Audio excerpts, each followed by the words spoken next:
¿Qué tal? Buenos días a todas y a todos y bienvenidos de nuevo a este webinar que organizamos aquí en Baker Tilly. Hoy es un día complicado a nivel de logística, por eso os agradecemos mucho vuestro tiempo y acompañarnos esta mañana. Es ya una prioridad y una práctica habitual que nuestro primer webinar del año esté dedicado a compartir con todos vosotros las principales novedades regulatorias en materia de sostenibilidad. Y en este caso también añadimos sistemas de gestión. Son todo novedades que entrarán en vigor o tendrán impacto relevante en este año 2026 y que afectarán de forma directa o indirecta a vuestras organizaciones. Muchos ya me conocéis. Soy Jordi Martínez, socio del área de sistemas de gestión y sostenibilidad en Baker Tilly. Y al tratar hoy temas muy diversos, hemos considerado interesante contar con la participación de varios expertos de nuestro equipo. Así, hoy me acompañan, como veis, a Cristina Gascón, que es consultora ambiental, y Marc Quintana, que es especialista en cambio climático. Marc, Cristina, ¿qué tal? Buenos días. Hola, buenos días a todos y todas. Perfecto. Pues venga, sin más preámbulos, hacemos una parte introductoria logística, como siempre. Como ya sabéis, tenéis la cámara y el audio silenciados para garantizar la calidad del webinar. Cualquier duda que tengáis, pregunta, sugerencia, os invitamos a que utilicéis la opción del PIR, preguntas y respuestas, que tenéis en la parte superior, en la barra superior. No el chat, por favor, sino el PIR. ¿De acuerdo? Y al final de la charla, del webinar, intentaremos responder las preguntas que nos hayáis planteado ante la misma. También nos agradeceríamos que al final de la presentación pudierais complementar el cuestionario, un cuestionario que os enviaremos un poco para identificar mejoras para futuros eventos.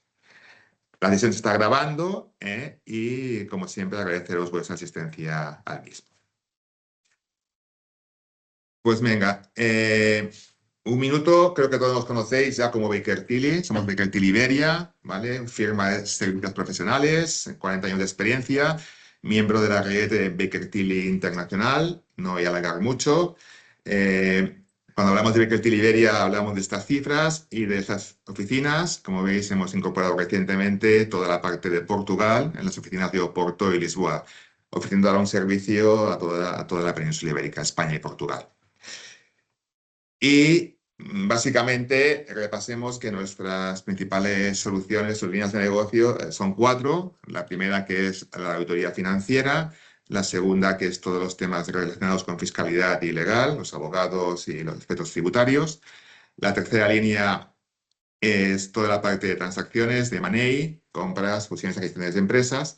Y finalmente la cuarta pata, que es la de advisory, la de consultoría, dentro de la cual está nuestra especialidad en sistemas de gestión y sostenibilidad o ESG, dentro del cual se enmarca, digamos, este webinar. A la pregunta de cómo definiríamos el momento en el que estamos a nivel legal en sostenibilidad, creemos que estamos en una fase de consolidación del marco normativo, tanto europeo como nacional. Tras varios años de desarrollo legislativo intenso, yo diría que bastante intenso, las normas empiezan a aterrizar y ya se plantean obligaciones concretas para este 2026, que si nuevos planes, que si la huella de carbono, que si divulgación, informe de sostenibilidad. Bueno, vamos a intentar, durante los próximos 45 minutos aprox, intentar responder a tres preguntas clave. La primera, ¿qué viene a nivel normativo en sostenibilidad en sistemas de gestión durante el año 2026? ¿A quién afecta de forma general? Y sobre todo, ¿qué implicaciones concretas habría que tener en cuenta para cumplir con estas nuevas normativas? Aquí podéis ver un poquito cómo hemos estructurado la presentación en 5 bloques, un poco para agrupar todos los conceptos, acción climática, residuos, movilidad, el ómnibus y las nuevas versiones de las normas ISO que están previstas. Hay más cosas, evidentemente, pero creemos que estas son las más relevantes y las que afectan a la mayoría de compañías, ¿no?, en España. Tenemos un tiempo limitado, 45 minutos, son muchos temas a tratar. Por todo ello, entendernos que no podemos entrar en profundidad en cada uno de los ámbitos. Nuestro objetivo, y estaremos contentos si lo conseguimos, es que tengáis una información básica general de todo lo que viene en este 2026 y que os pueda servir para planificaros, priorizar esfuerzos y sobre todo evitar correr a última hora para cumplir con los nuevos requisitos. Y con esta idea empezamos el webinar. Y si os parece, la primera parte la lidera Marc, en Acción Climática, que os va a comentar básicamente dos grandes temas, que es la huella de carbono, las nuevas obligaciones que hay, así como el tema del CBAM, ¿vale? Pues venga, Marc, todo tuyo. Muchas gracias, Jordi. Bueno, me estoy peleando con la cámara, parece que no me hace caso, pero bueno, voy a ir explicándoles todas las normativas que comentaba mi compañero. Vale, bueno, lo primero, como bien decía Jordi, hay ciertas normativas que empiezan a regir este año enfocadas al cambio climático. Una de ellas, que ya el año pasado tuvo bastante bombo, ¿no? Bastante recorrido y que nos afecta especialmente a las empresas que estamos operando aquí en España, que es el Real Decreto 214-2025, relativo al registro de huella de carbono por parte del Ministerio de Transición Ecológica, por el MITECO. Este registro o este Real Decreto lo que nos indica es qué empresas o qué organizaciones van a tener una obligación de calcular la huella de carbono para poder presentar en sus informes no financieros, en su página web, donde toque publicar. Hay dos grandes grupos de organizaciones a las cuales les afecta. Unas son las empresas que ya anteriormente tenían que elaborar su informe no financiero, es decir, todas las empresas que su número medio de trabajadores pues sea superior a 150 durante todo el año, o bien que tengan esa consideración de interés público, también toda organización que tenga consideración de interés público le va a empezar a afectar de manera obligatoria este año, en 2026.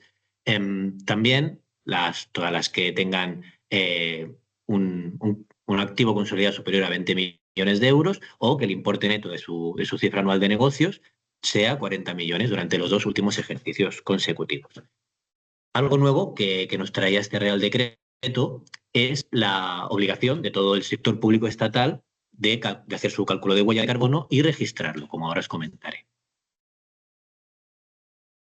¿Cuándo empieza a regir? Bueno, como comentaba ahora, empieza a regir este año con datos del año 2025, es decir, todo el cálculo de huella de carbono que tendremos que hacer es relativo al ejercicio del 2025.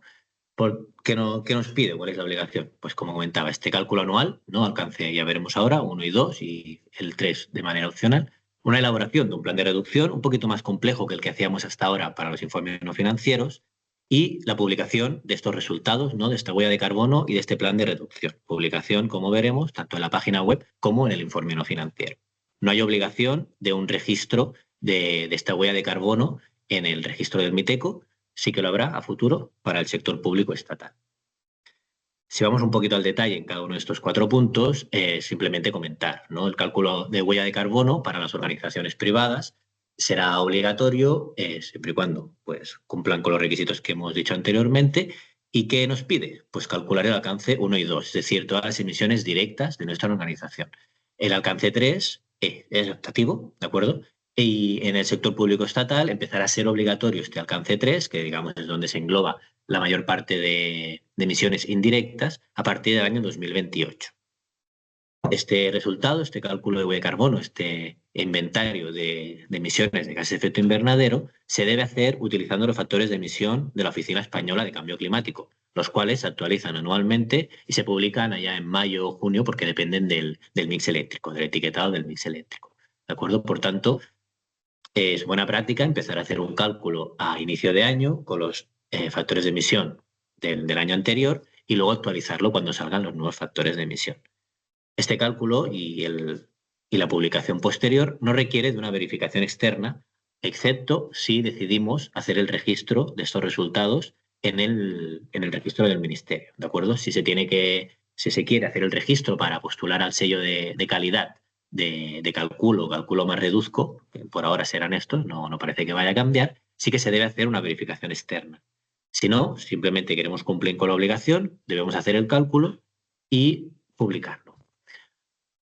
Un nuevo punto que traía este Real Decreto, ¿no? Una actualización que traía, era que no solamente nos va a pedir hacer el cálculo de huella de carbono del alcance 1 y 2, sino que tenemos que trabajar en un plan de descarbonización o un plan de reducción. Anteriormente nos pedía un pequeño plan de reducción, ¿no?, a publicar en la información que debíamos entregar, pero era muy sencillito, elegir una acción de reducción y ver cómo en 3 años o en 4 años vista pues íbamos a poderla aplicar y qué reducción nos significaba de emisiones. Ahora no, ahora tiene un poquito más de complejidad, ¿cierto? Pide que nuestro plan de reducción esté alineado con los acuerdos de París. Por tanto, tenemos que trabajarlo un poquito más, hacer un objetivo a reducción mínimo a 5 años vista, más unas acciones para poderlo implementar. Toda esta información debemos publicarla en nuestra página web y, si nos pertoca, también en el informe no financiero. También, como decía, es optativo, pero muy recomendable poder hacer la inscripción en el registro de huella de carbono. Esto nos entrega un sello de calidad, el cual podemos usar para nuestras publicaciones. Esta sería, digamos, la primera normativa que ya empecé a regir a partir del 1 de enero. Y otra normativa muy interesante, muy importante, asociada a las emisiones de gases de efectos invernaderos es, y que empieza a regir ahora el 1 de enero, es también una nueva herramienta que ha implementado la Unión Europea, esta es a nivel europeo, que se conoce como el CBAM, ¿no? Es Carbon Border Adjustment Mechanism. Esta herramienta lo que quiere hacer o quiere intentar es hacer trabajar, ¿no?, o potenciar un arancel verde sobre ciertos productos. Hay ciertos productos prioritarios, que ahora os voy a mostrar, los cuales pues, van a tener un arancel, ¿no?, un requisito, una compra de certificados por ciertas emisiones que se pueden llegar a producir en toda su cadena productiva. ¿Qué objetivo tiene? Esta herramienta lo que trata de evitar es la fuga de carbono. ¿Qué es la fuga de carbono? Es cuando tenemos organizaciones con sede en la Unión Europea, pero que trasladan su productividad, ¿no?, su área productiva a países que no están dentro de la Unión Europea. Por tanto, todas estas emisiones de carbono que potencialmente se generan en nuestra producción, pues se van de la Unión Europea, donde quizá hay ciertos requisitos un poco más flexibles, ¿no?, a título climático. Trata de evitar esto. ¿Cómo lo hace? Pues empezando a implementar un arancel verde, como decía, para ciertos productos prioritarios. En este caso, se inicia con los que vemos aquí, con el hierro, fertilizantes, acero, aluminio, cemento, hidrógeno y electricidad. ¿De acuerdo? Con estos productos o producciones prioritarias van a empezar desde el 1 de enero a regir estos aranceles verdes. Estos aranceles verdes se empiezan a quiénes van a afectar, ¿no? Empiezan a afectar a dos entidades prioritarias dentro de esta cadena productiva. Uno son los fabricantes, que no pertenecen a la Unión Europea, los cuales van a estar obligados a informar sobre las emisiones asociadas a estos productos. Es decir, van a tener que hacer un cálculo de huella de producto para cada uno de ellos. Sí, no solamente para los fabricantes, sino también para los importadores. Los importadores que sí que estén en la Unión Europea, ¿no?, que traigan todos estos productos hacia aquí, tienen ciertas obligaciones, como vemos aquí. La primera es registrarse como declarante autorizado. Esto se tiene que hacer este año, desde el 1 de enero. Es súper importante si estamos dentro de estos productos prioritarios. Y no solamente eso, cuando ya sepamos qué emisiones se asocian a nuestra cadena productiva del producto, debemos comprar certificados CBAM por cada una de estas emisiones, ¿no? Cada una de las emisiones que trae el producto que nosotros importamos, debemos compensarlo de alguna manera con certificados CBAM. Estos certificados CBAM tienen todo un sistema, una plataforma online donde se pueden empezar a gestionar. ¿De acuerdo? Toda esta información, si bien empieza a aplicar el 1 de enero de 2026, se empezará a regir, o esta compra de certificados se empieza a regir a partir del año 2027. Por tanto, este año es el año de poder trabajar esta información, levantar la información, recopilar información para el año que viene poder estar preparados. ¿Hay algunas excepciones? Sí, siempre hay excepciones y estas son pues, bien específicas, bien exclusivas. Lo primero, y esto no aplica al mercado de la electricidad o del hidrógeno, es decir, el mercado de la electricidad y el hidrógeno están siempre obligados, ya sea el tamaño de negocio que sea, pero para las demás, si importamos menos de 50 toneladas en un año natural, estaremos exentos de estos certificados CBAM, de esta compra de compensación de emisiones. Y también si los envíos individuales de cada una de estas mercancías tienen un valor inferior a 150 euros. Por ejemplo, si yo importo, ¿no?, una cantidad de cemento menor a 150 euros, pues estaré exento de comprar certificados para esta importación, para este envío. También puede que exista la realidad de que en otro país pues esté pagando yo un precio del carbono, ¿no?, esté pagando algún tipo de certificado similar. Si lo estoy haciendo, estos precios, este pago, se puede computar en los certificados CBAM, ¿de acuerdo? Lo que trata esto no solamente es hacer un arancel y nada más, sino tratar de compensar, ¿no? Las emisiones que hay fuera de la Unión Europea, tratar de evitar esta fuga de carbono, y esta es la herramienta que están tratando de implementar. Seguramente se ampliará a otros productos, por ahora son los prioritarios los que tienen unas emisiones más intensivas en su producción. Vamos a ver cómo avanza de aquí en adelante, pero ya por lo menos nos podemos empezar a preparar si nos aplica en este año 2026. Estas serían las principales normativas que empiezan a regir ahora, que han empezado a regir el 1 de enero de 2026. Seguramente saldrán más y les estaremos explicando, pero por ahora le doy pie a mi compañera Cristina, que nos va a hablar de otras normativas. Gracias, Marc. Vale. Uy, a ver. ¿Tienes la presentación?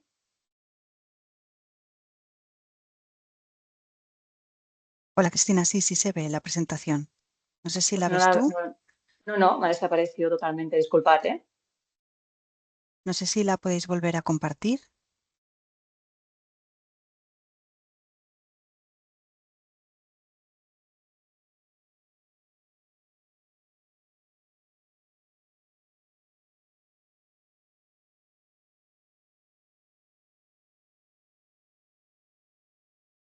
Ahora la volvemos a ver y está en la página 1. Sí. Por un momento.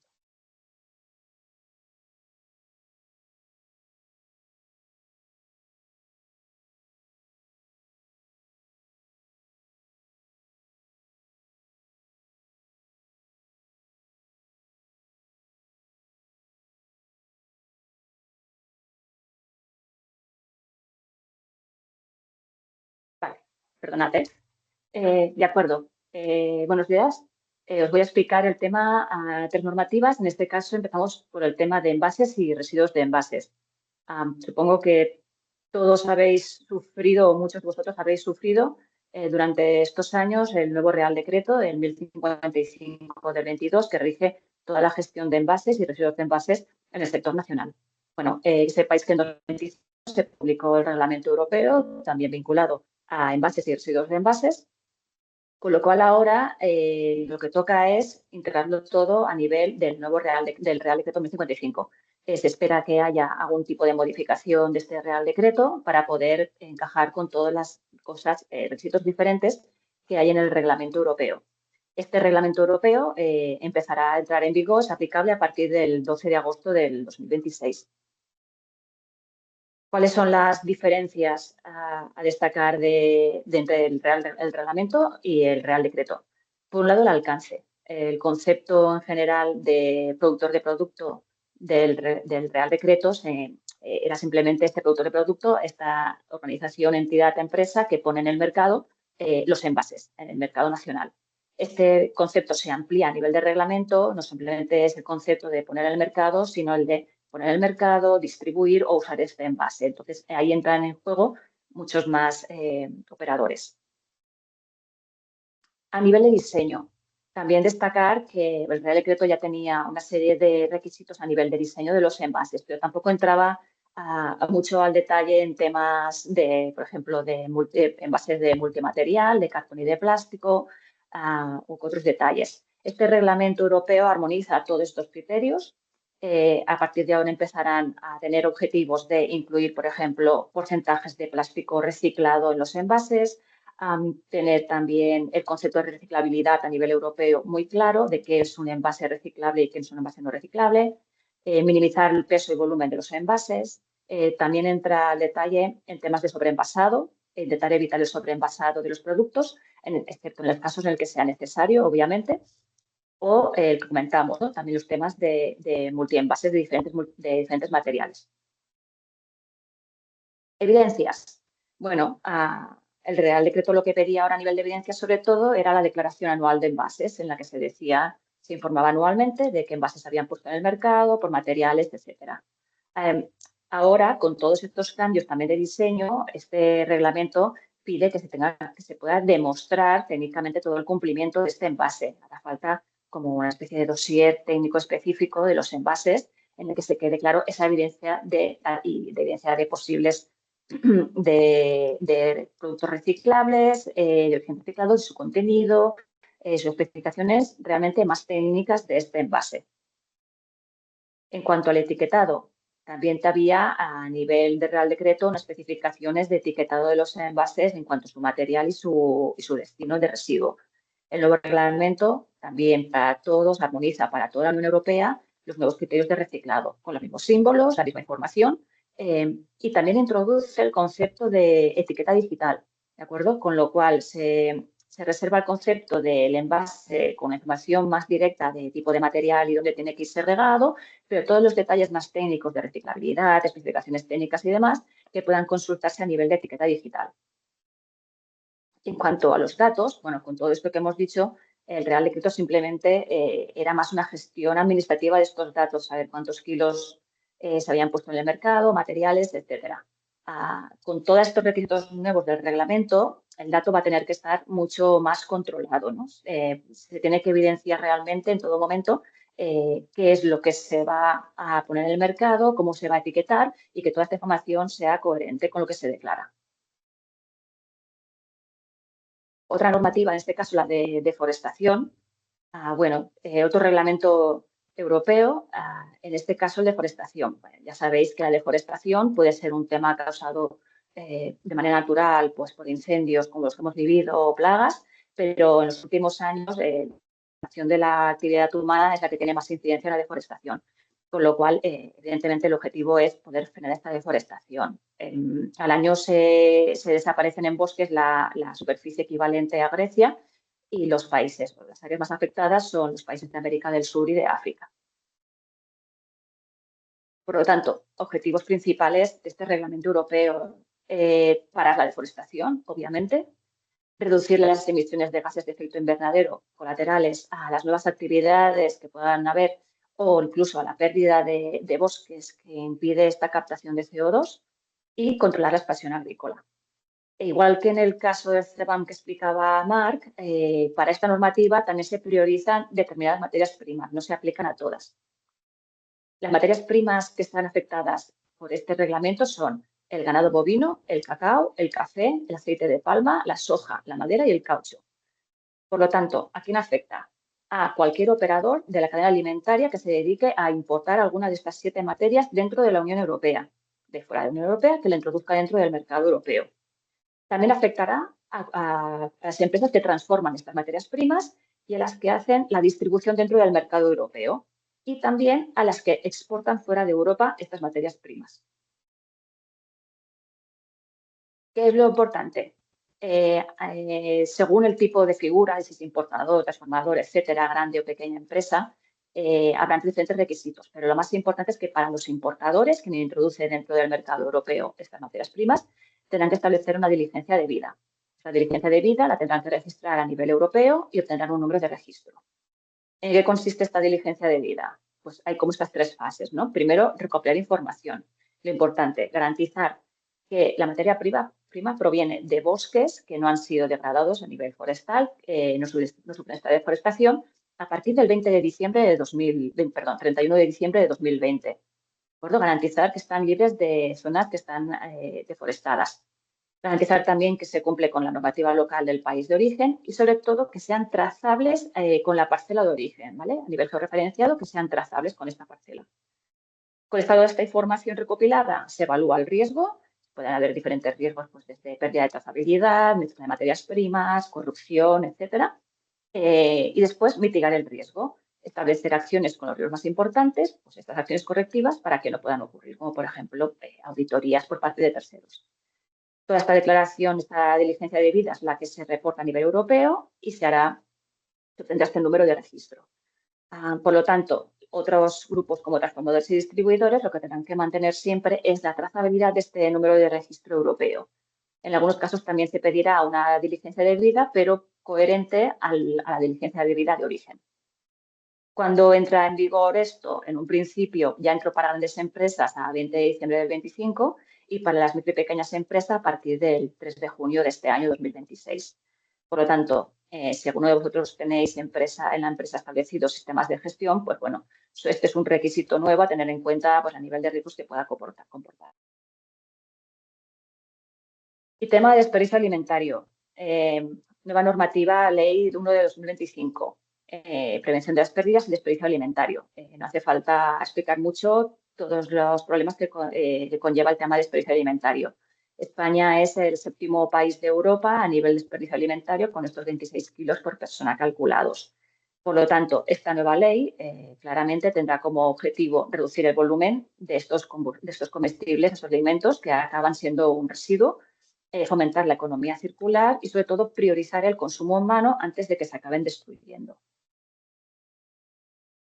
¿A quién afecta? También a toda la cadena alimentaria, ¿de acuerdo? A los productores, a los distribuidores, comercios minoristas, mayoristas, restaurantes, etcétera. A partir de este año en vigor, el 3 de abril de 2026. ¿Qué es lo que se exige? Bueno, hay que elaborar un plan de prevención de desperdicio alimentario. Este plan, a grandes rasgos, consiste en determinar cuáles son los puntos críticos dentro de la actividad de la empresa, sea cual sea, en qué momento se puede producir este desperdicio alimentario, e intentar establecer acciones para minimizarlo y en el caso contrario, bueno, hacer algún tipo de actividad como la jerarquía de la gestión de excedentes. Es decir, establece la ley qué tenemos que hacer con estos excedentes. Primero de todo, la donación obligatoria de estos excedentes, donarlos a bancos de alimentos o a ONG, establecer convenios con estas entidades. En el caso que no sea posible, se puede hacer algún tipo de transformación del producto, como conservas, mermeladas, etcétera. Tampoco es viable, puede pasar a alimentación animal o biomasa, si no es apto para uso de personas, y también, en el último caso, si no es apto para el consumo en general, se acabaría siendo compostable o para biogás, pero queda muy clara la jerarquía. Y también a nivel de hostelería establece que el derecho del cliente a poder llevarse la comida que no ha sido consumida, ¿de acuerdo? Este plan de prevención de desperdicio alimentario no aplica a todas las organizaciones, depende del tamaño de organización por metros cuadrados, la actividad que haga y el tamaño de organización. Si tiene, por ejemplo, menos de 1.300 metros de exposición al público, no será necesario este plan de prevención de desperdicio alimentario. Vale. Y ahora dejo paso a Jordi, que os continuará explicando más normativa. Perfecto, muchas gracias, Cristina. Pues venga, sigamos con este inventario de normativa, ¿no? Después de hablar de envases, de residuos y alimentarios y otros temas, nos centramos ahora en el bloque de la movilidad sostenible.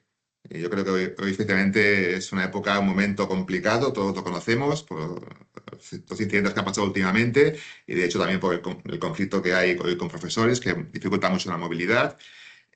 Bueno, el gobierno de España pues, ha decidido pues, elaborar una ley sobre movilidad sostenible. ¿Qué se entiende por movilidad sostenible? Bueno, lo que pone aquí no tiene más importancia, es lo que todos pensamos, que es el conjunto de prácticas, de políticas, de actuaciones que pretenden reducir el impacto ambiental y social del transporte. La pregunta que nos hacemos es, bueno, ¿y por qué ahora? ¿Por qué hay que regular este tema? Bueno, hay varios factores que contribuyen. El primero es evidente, la movilidad es esencial, ¿no? Para que las personas puedan acceder al trabajo, ¿de acuerdo? El segundo va ligado con el cambio climático, la adaptación que tenemos que hacer a una economía menos dependiente de combustibles fósiles y por tanto menos vinculada al vehículo privado. En tercer lugar, bueno, porque la digitalización, ¿no? Y las nuevas tecnologías están transformando la movilidad. Todos tenemos nuestras apps, ¿no? para decir a dónde vamos y cómo vamos. Y por lo tanto es necesario adaptar el marco jurídico para poner esas herramientas al servicio de las personas. Y finalmente, porque el objetivo principal es garantizar que cualquier inversión pública se centre en aquello que genera un mayor valor social. En este contexto, en diciembre se publicó la Ley 9/2025, que es la Ley de Movilidad Sostenible. Esta ley es una hoja de ruta enfocada, como hemos comentado, a la descarbonización, hacia la seguridad y hacia la digitalización del transporte. El documento es muy amplio, incluye muchos requisitos para el sector público, ayuntamientos, entes locales, transportistas, Pero es cierto que hay un bloque específico que se centra en las empresas, entonces, con nuevas obligaciones. Vamos a intentar explicar a qué empresas y qué obligaciones concretas nos puede afectar esta ley de movilidad sostenible. En primer lugar, ¿quién está afectado? Pues están afectadas cualquier empresa privada o del sector público que tengan centros de trabajo con más de 200 personas trabajadoras o 100 por turno. Importante, no aplica a empresas, aplica a centros de trabajo de las empresas, insisto, que tengan más de 200 personas trabajadoras o 100 por turno. Si vuestra empresa no tiene ningún centro de trabajo que cumpla esas características, no os aplica la ley. Si hubiera una empresa con 4 centros y uno de ellos tuviera 300 personas, pues para ese centro concreto de trabajo sí que aplicaría la ley. Y en el resto de los casos, no. Sigamos. ¿Qué obligaciones introduce el legislador? Bueno, básicamente son 2. Y seguimos con los planes. En este caso, lo que el gobierno plantea es elaborar, que esas empresas afectadas elaboren un plan de movilidad sostenible al trabajo. ¿Vale? Y que este plan no quede únicamente como un documento teórico, sino que haya un seguimiento como mínimo cada 2 años. El legislador lo que ha planteado es, bueno, vamos a ir poco a poco, entonces vamos a dar un plazo de 2 años para que las empresas se puedan adaptar y puedan disponer de este plan de movilidad. La ley fue aprobada en diciembre del 25, por lo tanto, hasta diciembre del 27 se permite que las empresas puedan hacer este diagnóstico y elaborar o desarrollar su plan de movilidad en el caso de que sea aplicable. También se da 2 años porque evidentemente las medidas no se pueden aplicar, no se puede todo negociar y aclarar en pocos días, sino que es un proceso participativo, hay que hacer encuestas, hay que ver la realidad de cada compañía para poder definir un plan que sea bastante efectivo y adaptado a cada compañía. ¿De acuerdo? Por lo tanto, plan, seguimiento y centros de trabajo de más de 200 personas o 100 por turno. La ley va más allá, Hola incluso... Jordi, perdona que te corte. Creo que no estás pasando las diapositivas. Estamos en la diapositiva de movilidad sostenible ahora mismo. Vaya, pues sí, estoy pasando, hay un problema. Voy a cargar otra vez. Carga por favor de nuevo la presentación.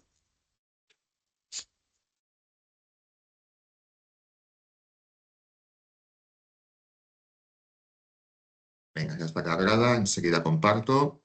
Sí, ya vemos la primera pantalla, la primera página. Vale. ¿Veis la ley? Sí, la vemos, perfecto, gracias. Vale, perfecto. Esto es lo que decía, gracias Nuria.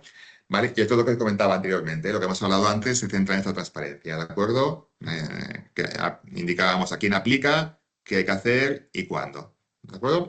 Entonces, la ley, como os decía, va más allá, incluso se atreve a proponer, que no obliga, son medidas, recomendaciones que se podrían incluir en el plan. ¿De acuerdo? Pues oye, pues el impulso de la movilidad activa, es decir, fomentar desplazamientos a pie o en bicicleta, el uso del transporte colectivo, lógicamente la movilidad de bajas emisiones, vehículos híbridos, eléctricos, cualquier acción de movilidad colaborativa y compartida, ¿de acuerdo? Car sharing, carpooling, motor sharing, todas esas soluciones encajarían perfectamente con acciones del plan y también, por supuesto, el teletrabajo cuando sea posible. ¿Vale? Hay una batería de acciones, entonces en función de cada compañía, pues hay que elegir cuáles de ellas se podían incluir en el plan de movilidad sostenible. Aquí veis, ¿se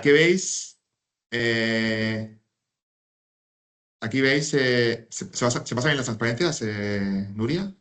Sí, perfecto. Perfecto. Solo si puedes quitarlo de vista previa y así ya no volverás a tener problemas. Perfecto. En la parte superior, gracias. Vale, perfecto, gracias. Vale, entonces, a nivel aclarativo sobre la ley 925 de movilidad sostenible, aquí hay muchos requisitos. Yo me centraría en 2. El primero, que el plan se debe negociar. No puede ser un documento impuesto por la empresa, sino que se debe negociar con la representación legal de los trabajadores. Muy parecido al plan de igualdad. Es decir, hay que conseguir una comisión con los delegados de personal, con el comité de empresa. Si no hubiera esta representación, pues tendríamos que ir a sindicatos, ¿de acuerdo? Montar una comisión donde estuvieran representadas la empresa y los sindicatos en representación de los trabajadores. O sea, muy parecido a los requisitos de un plan de igualdad. Y luego, finalmente, comentar el último punto, que esta ley no deroga ni revoca ninguna obligación autonómica. Por ejemplo, en Cataluña ya había determinadas empresas, concretamente aquellos centros de más de 500 personas o más de 200 en determinadas áreas o comarcas muy afectadas por problemas de calidad del aire, que esas empresas ya estaban obligadas a elaborar un plan de movilidad. Lo que tienen que hacer ahora, ¿qué es? Pues adaptarse, porque no cumple con la nueva ley. Seguramente no se habrá negociado con el comité de empresa o faltará algún aspecto que incluye la ley. Por lo tanto, lo que hay que hacer es adaptarse, actualizar estos planes para dar respuesta a este nuevo requisito de la ley 9/25. ¿De acuerdo? Por lo tanto, aquí acabaría lo que sería la parte de movilidad, que, como os he comentado anteriormente, básicamente implica elaborar un plan y hacer un seguimiento cada 2 años para determinadas empresas que veis aquí. Centros con más de 200 personas o centros con 100 o más de 100 por turno. ¿Vale? Eso sería la parte de movilidad sostenible. Vamos a un tema candente que llevamos ya mucho tiempo con él, que sí, que no, que a la izquierda, que a la derecha, que ahora para arriba, que ahora para abajo, que es el ómnibus. ¿De acuerdo? Todo esto, el proyecto ómnibus, tiene su punto de partida cuando Europa planteó el objetivo de ser el primer continente climáticamente neutro, es decir, con 0 emisiones netas de gases de efecto invernadero. Al final, ¿esto qué ha provocado? Pues ha provocado una avalancha de nuevas directivas, como las que he visto anteriormente y otras más que ahora comentaremos, que generan una carga de cumplimiento excesiva. Si a esto le sumamos el efecto Trump y otros riesgos geopolíticos, pues ha habido muchas presiones, ¿vale?, para intentar reducir esta carga administrativa sobre las empresas sin poner en peligro los objetivos del Pacto Verde Europeo de ser el continente climáticamente neutro. ¿Todo esto en qué se ha traducido? Pues en un proyecto que se llama Ómnibus, que al final se ha aprobado como directiva en el mes de diciembre, que ya está aprobado, está pendiente de publicación en el Diario Oficial de la Unión Europea, pero ya está aprobado. Y este proyecto Ómnibus es una herramienta legislativa para agrupar diferentes temas, áreas legales en un solo texto, ¿vale? Al final se han juntado varios requisitos y se han juntado todos en la directiva Ómnibus, que básicamente hablamos de 4 grandes temas, que es la CSRD, que es la famosa directiva de reporting de sostenibilidad, la que se llama CS3D, que habla de diligencia debida, también la taxonomía europea y un tema que ya ha avanzado Mar, que es el CBAM. Pero ¿cuáles son los puntos claves de esta directiva Ómnibus? Pues como os decía, el objetivo principal es simplificar la normativa de sostenibilidad de la Unión Europea. Nos hayamos pasado de frenada, ¿vale? Vamos a aterrizar y vamos a hacer algo mucho más realista. ¿Y esto en qué se traduce? Que habrá menos empresas afectadas, que se van a simplificar los requisitos y que se va a dejar más tiempo para poder cumplir con estas normativas, ¿vale? Esta flexibilización es la que ahora os vamos a comentar muy brevemente. Sin duda la más mediática o la que ha tenido más repercusión y más críticas, más controversia, ha sido la directiva CSRD, que es la directiva de divulgación de sostenibilidad. Es decir, es una directiva que obligaba a determinadas compañías a elaborar una memoria de sostenibilidad. Bueno, después de muchas discusiones, el texto final ha acordado que solamente están afectadas las empresas que tengan más de 1.000 trabajadores y que tengan durante 2 años consecutivos un volumen de negocio neto superior a 450 millones de euros. O sea, 1.000 y 450. ¿De acuerdo? Cualquier empresa que cumpla estos requisitos estará afectada o está afectada por la directiva CSRD. Ahora bien, se permite más tiempo. Y como os decía, la primera memoria de sostenibilidad tendría que publicarse en el año 2028. con datos del 27. Ha habido, por lo tanto, un retraso de 2 años. Y dentro de este grupo de empresas afectadas se excluyen a las pymes cotizadas. Por lo tanto, hablamos únicamente de grandes empresas de más de 1.000 y de una facturación superior a 450 millones de euros. Estas empresas afectadas van a tener que elaborar una memoria anual de sostenibilidad, un informe de sostenibilidad, mucho menos exigente que la primera versión de la CSRD, ¿de acuerdo? Que tendrán que hacer un ejercicio de doble materialidad, ¿vale? Para identificar qué temas son importantes y, por lo tanto, se deben incluir en la memoria, ¿de acuerdo? Y, finalmente, lo que se plantea es que cada país miembro de la Unión Europea tendrá un plazo de 12 meses para transponer esta directiva en su ordenamiento jurídico. Como la directiva se va a publicar ahora, por lo tanto, estamos hablando que prácticamente en este 2026, pues cada país tendrá que elaborar su propia normativa. Y también es el caso de España. La pregunta es, bueno, ¿y qué pasa con los EINF? Con los informes de información no financiera. Porque ya sabéis que los EINF aplican, muy resumido, a empresas de más de 250 personas trabajadoras. Vale, Jordi, aquí me estás comentando que la CSRD aplica a más de 1.000. Entonces, ¿cómo quedamos? Quedamos en que las que están por encima de 1.000, ¿vale? Tienen que empezar a adaptarse para cumplir con la CSRD en el 28. Aquellas que están entre 250 y 1.000 personas deben continuar haciendo su informe no financiero, su EINF. Nada ha cambiado, ¿vale? Es decir, este año tenéis que hacer el EINF del 2025, contrato de 25, ¿de acuerdo? No cambia nada. Y estamos pendientes de que el legislador diga qué va a pasar en un futuro, ¿vale? Ahora todos son conjeturas, suposiciones, pero de momento lo único que os podemos decir es que este año no cambia nada. Es decir, las empresas entre 250 y 1.000 que ya hacían su EINF deben continuar haciéndolo. Y todas aquellas que están por debajo de 250 personas, pues la memoria es voluntaria. Se anima a hacer esta memoria. Hay un nuevo referencial que ya hablaremos en otro momento concreto, ¿de acuerdo? Pero es opcional, ¿vale? Muy recomendable, pero opcional para aquellas empresas de menos de 250 personas, ¿vale? Espero que más o menos haya quedado claro, ¿vale? Por encima de 1.000 CSRD, entre 250 y 1.000 continúa el EINF y por debajo de 250 todo voluntario. Vale, luego hay la segunda pata del ómnibus, vamos a perder muy poco tiempo, es la directiva CS3D. ¿Y por qué perdemos muy poco tiempo? Porque con el nuevo marco, las empresas afectadas, como veis aquí, son en España muy pocas, porque hablamos de que el umbral se ha establecido en más de 5.000 empleados y un volumen de negocio superior a 1.500 millones de euros para aquellas sociedades de la Unión Europea.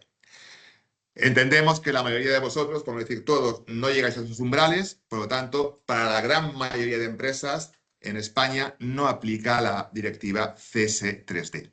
Y esta directiva únicamente, para que tengáis un poco de idea, habla de un poco de gestionar los riesgos, gestionar, identificar, analizar y evaluar los riesgos de sostenibilidad que tiene una compañía y a partir de aquí, pues en el caso de que sean importantes, pues establecer las medidas de mitigación que se consideren necesarias.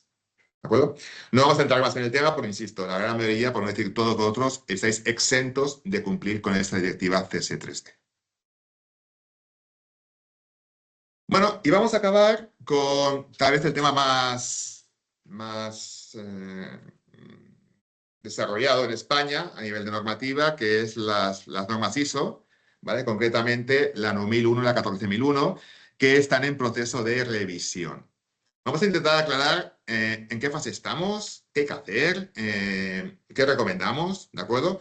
Y para ello, comentaros que, bueno, que ya sabéis que periódicamente las normas, cualquier norma ISO, se revisa periódicamente, cada 7 años, cada 8, un poco para adaptarse pues a la realidad nueva, a los cambios que se han producido, a las nuevas tecnologías y a cualquier nuevo reto empresarial que esté en marcha en estos momentos. ¿De acuerdo?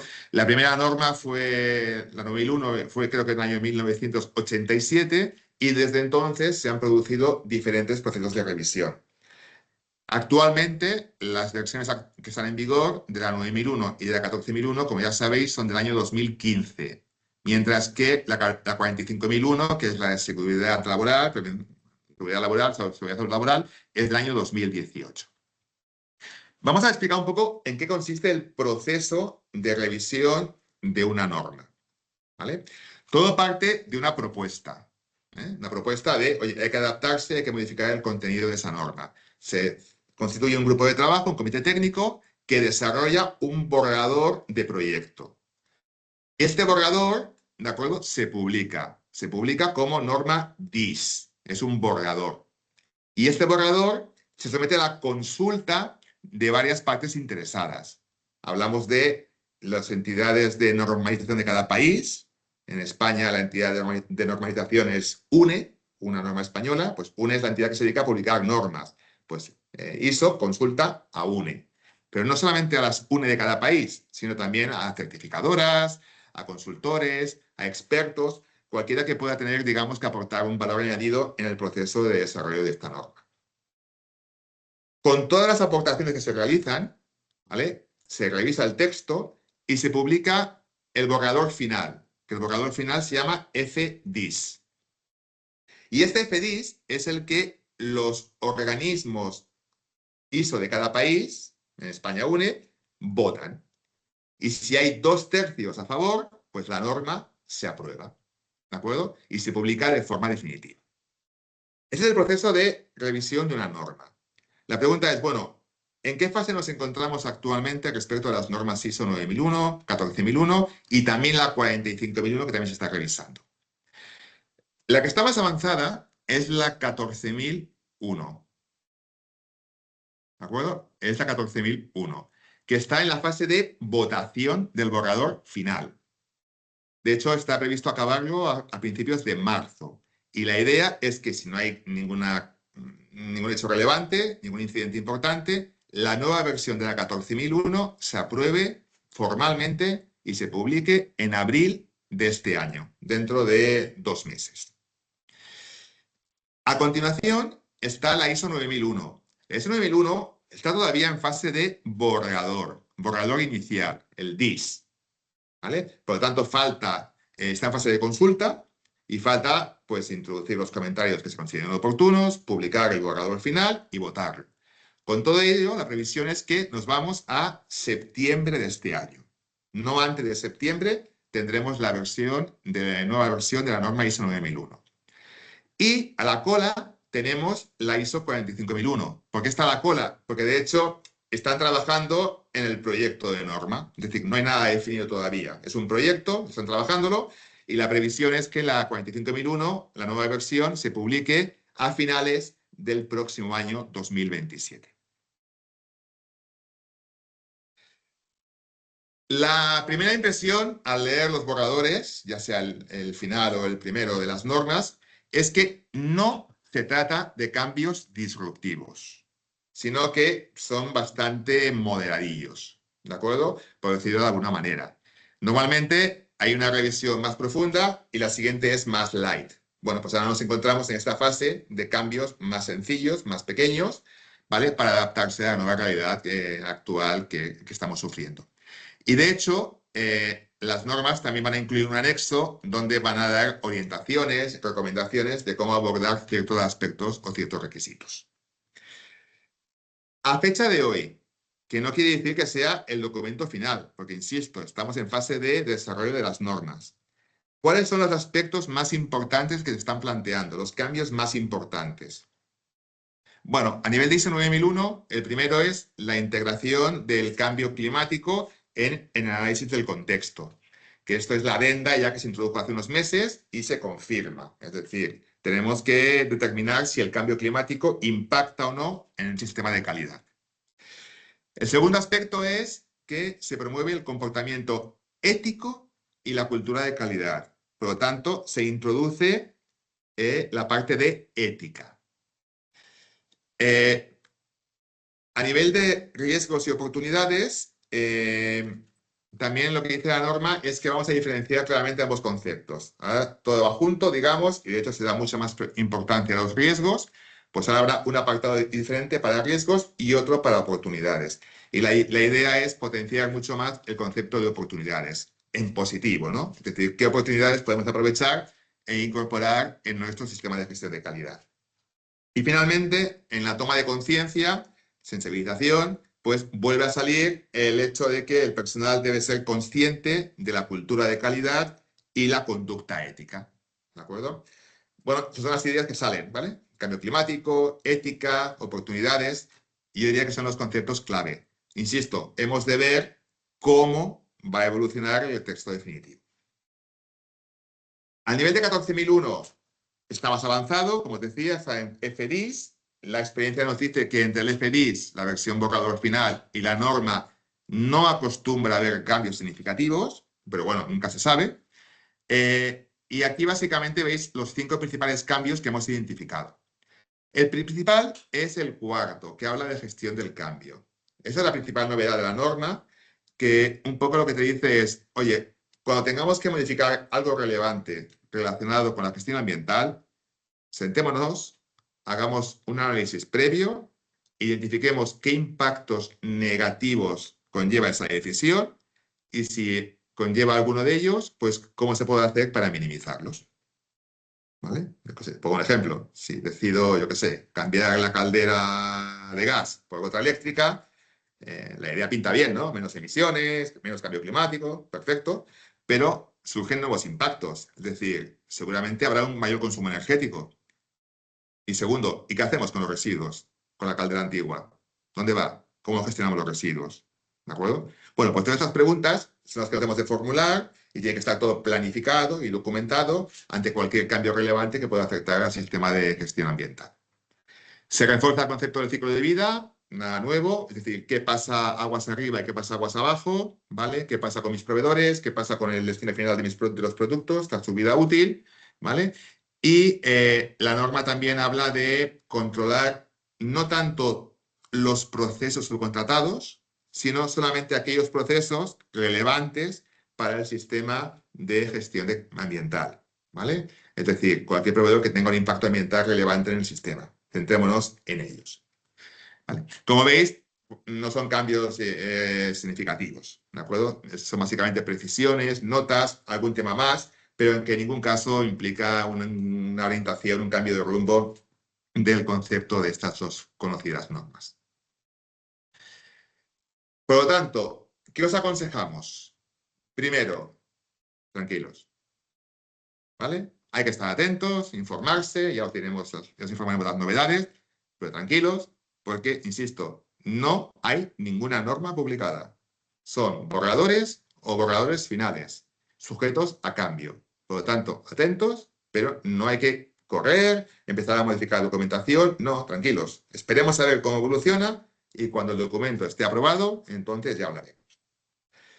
Aparte de eso, recordad que tenemos o tendréis un periodo de transición normalmente de 3 años entre que se aprueba la norma y os auditan. Es decir, durante ese periodo de 3 años, en cualquier momento podéis dar el paso a las nuevas versiones de las normas.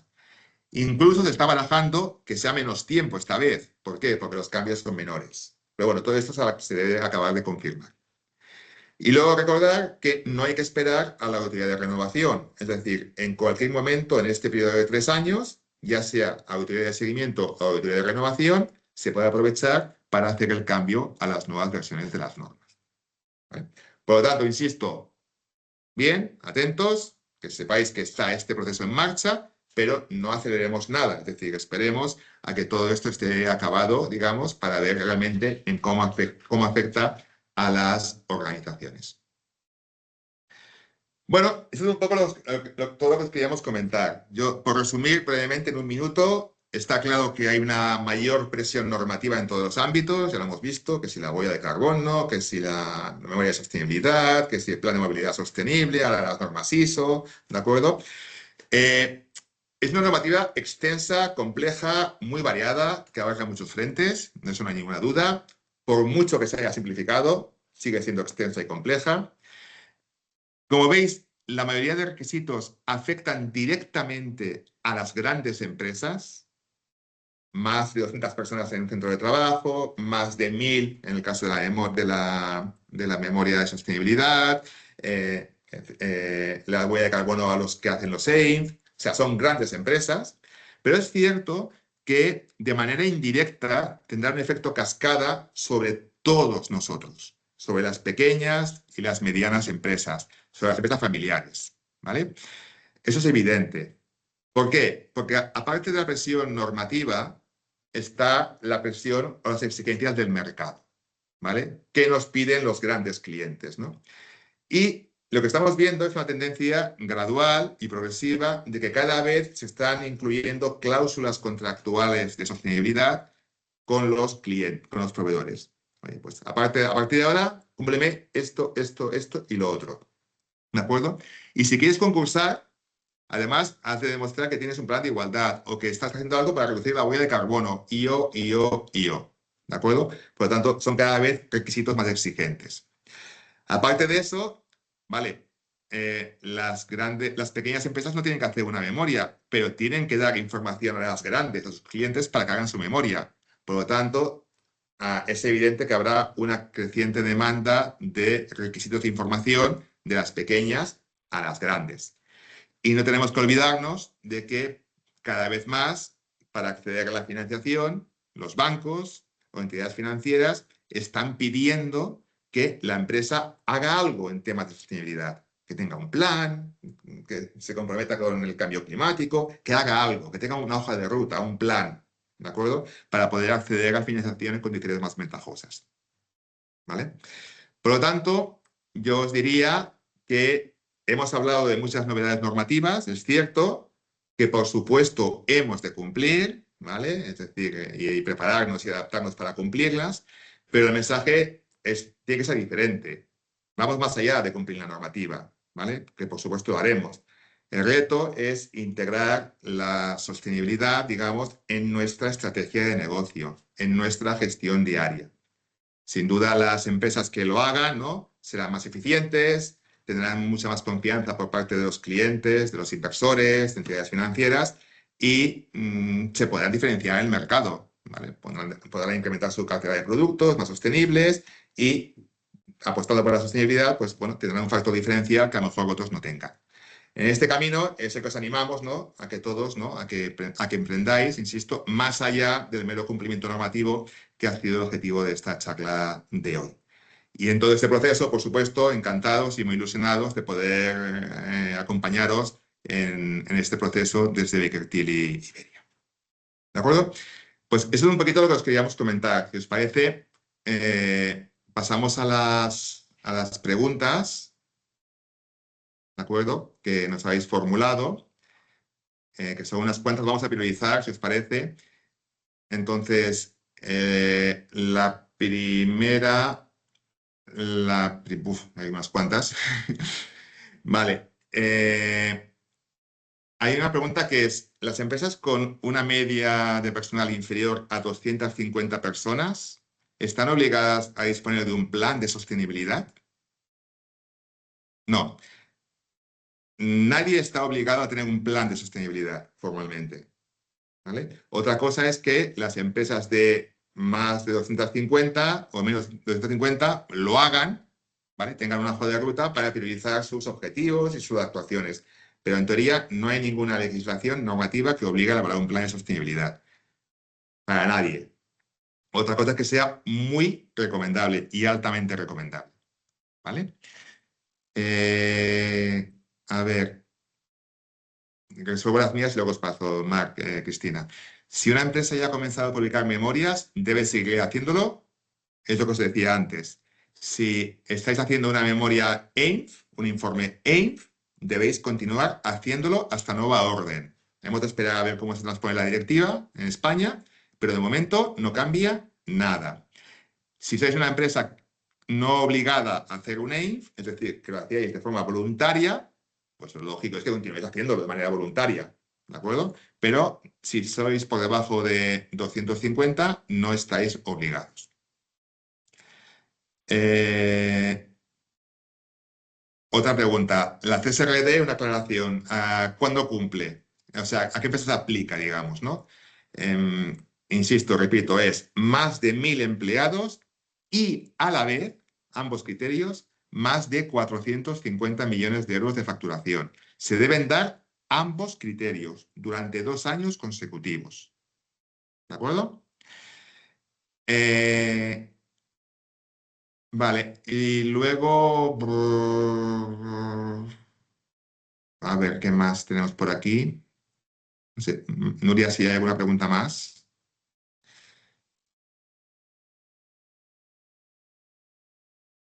Hola, Jordi. Sí, hay varias preguntas. A ver, voy a ver.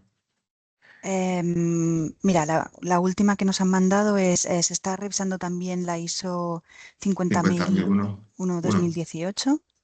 Vale, no me consta, ¿eh? Podría ser que sí, no digo que no, pero no me consta en estos momentos. O sea, los esfuerzos principales son la 9, la 14 y la 45. Como es del 2018, lo lógico es que si no se está empezando ya, en poco tiempo se empieza el proceso de revisión. Pero a mí no me consta, perdonad, pero no me consta. Hay muchas normas y esta no me consta. Perfecto. No sé si Marc y Cristina tenéis alguna vosotros directamente que queráis Mira, responder. hay una pregunta que formula Sara, que es si el plan de movilidad sostenible se tiene que hacer a nivel de grupo o centro de trabajo. ¿Vale? Insisto, es por centro de trabajo.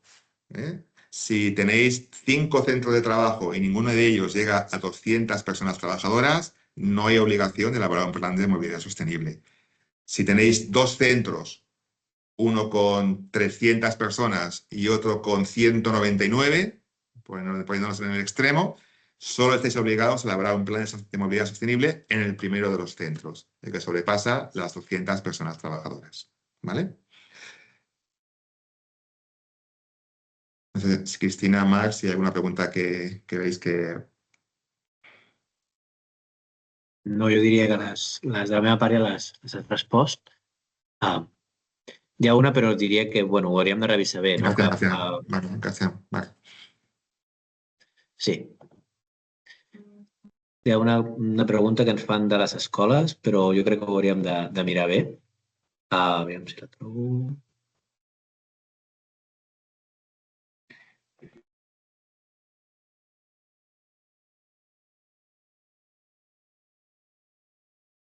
Sí, ens comenten que en relació als espècies alimentaris, la consideració de l'àrea mínima d'exposició, no, que són 1.300 metres quadrats, les empreses que tenen diferents menjadors escolars, com pot ser espais de cuina, no, però que són propietat de l'administració pública i l'entitat fa la gestió de producció, si estaran obligades a fer-ho. I que això bueno, ho podem revisar i comentar-ho individualment, no? Enviar-li un correu. Tot i que...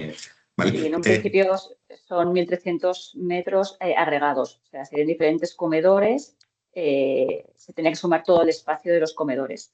El tema de que sea administración pública con empresas privadas, tendría que hacerse bien la consulta, pero es muy probable que sí que afectara igualmente. Vale, perfecto. Pues yo, si os parece, lo dejaremos aquí. Hay 4 o 5 preguntas que vemos que son muy específicas, muy de una determinada empresa o sector. Nos comprometemos a responderlas por mail, si os parece, ¿de acuerdo? A los asistentes que habéis formulado.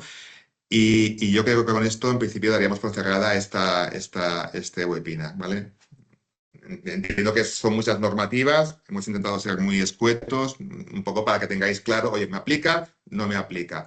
Y en el caso de que sí, bueno, pues que tengáis claro para poder planificar y dar respuesta a estas nuevas obligaciones. Por nuestra parte, nada más, agradecer vuestra asistencia como siempre y esperamos vernos pronto en otro webinar. Y por favor, si recibís el cuestionario, ahora enseguida, pues si podéis respondernos, lo agradeceríamos para mejorar nuestro proceso de manera continua, como siempre.